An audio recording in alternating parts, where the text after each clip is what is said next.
Little baby bunting, little baby bunting, daddy's gone a-hunting, gone to fetch a... Agnes, it's me, Billy.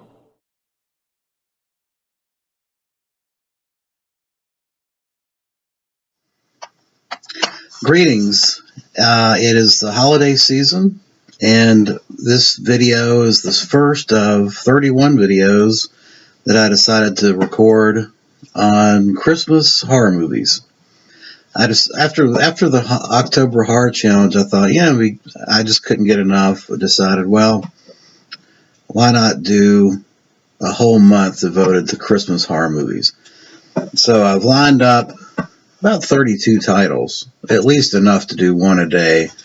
So I plan to watch a Christmas-related horror movie every day in December, at least one, and record my thoughts and reviews about the film. Hopefully everybody will enjoy it. First up, day one, is Wind Chill. And this is a TriStar release produced by Section 8 Productions, which is a George Clooney, Steven Soderbergh, I believe, production, directed by Gary Jacobs. Stars Emily Blunt and Ashton Holmes, who I thought both of those actors and actresses were really good in it. Emily Blunt is great eye candy, and I thought Ashton Holmes did a good job. And they really kind of carried the movie to the extent it was carried. The film was made in 2000, or came out in 2007. It was made in Vancouver, British Columbia, and it bombed. They spent about $6 million on the film, and it only took in about $300,000 and went straight to video after a limited theatrical release. And I think after watching the film, I can understand why. The film is schizophrenic. I don't think it knows what it wants to be. And when you look at the pedigree of Gary Jacobs and Section 8 Productions, you realize that these guys don't make genre horror movies. And, these are the same guys that made Magic Mike.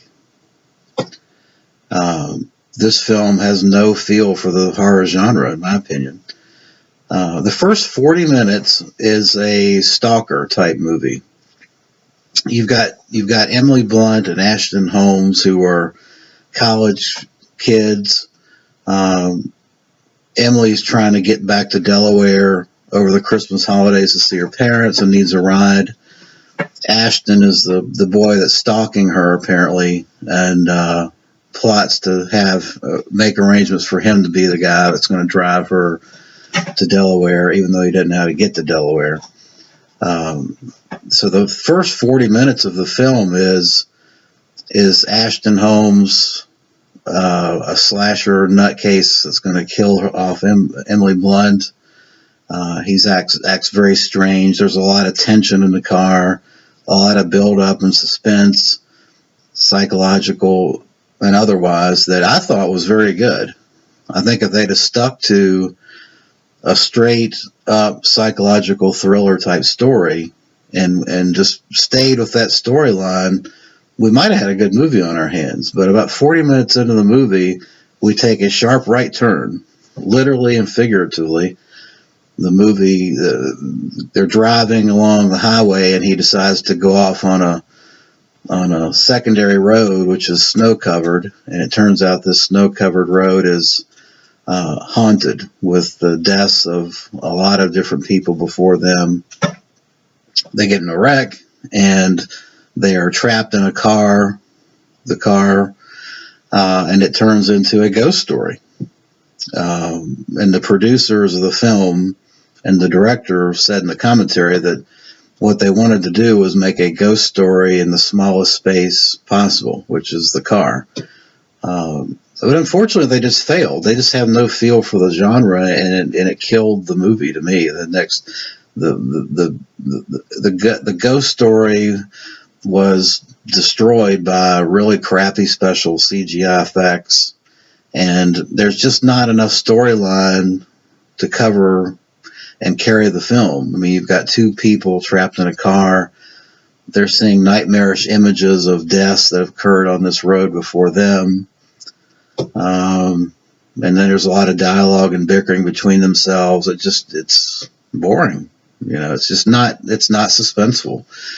And as soon as you see a CGI corpse, I mean, it just kills it. So I think, in summary, had they stuck to the original storyline and done a straight suspense thriller, a stalk and slash type thriller, and just stayed with that rather than the CGI effects of a ghost story, they'd have been much better off. Now, having said all that, I think Emily Blunt and Ashton Holmes did a good job for what they were asked to do to carry the film. Essentially, the film just is these two in a car for 90 minutes. They did a great job. They carried it off to the best of their ability. It just was not a good story, and it was not suspenseful or scary or any of those things. It was done by people that have no feel for the genre. They need to stick to Magic Mike and Ocean's 11 or whatever other films that they do, but don't do any more horror movies. Section 8 Productions, please. Certainly economically, you're not going to benefit. They lost their ass on this movie. Wind Chill. Let's see. So this was released by TriStar, and it's got a commentary track with the director and the producer, and then it's got a 15-minute making of featurette.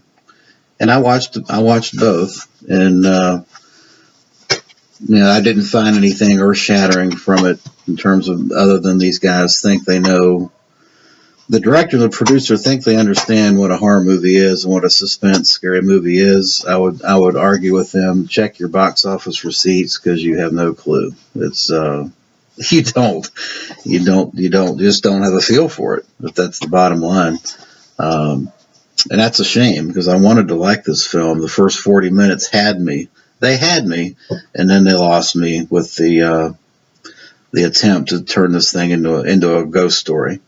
So overall, day one is a little bit of a disappointment. I give that a 5 out of 10. It wasn't a bad movie. It was just a misfire, a big time misfire. Thanks for watching on day one, and I will be back for day two. Thanks.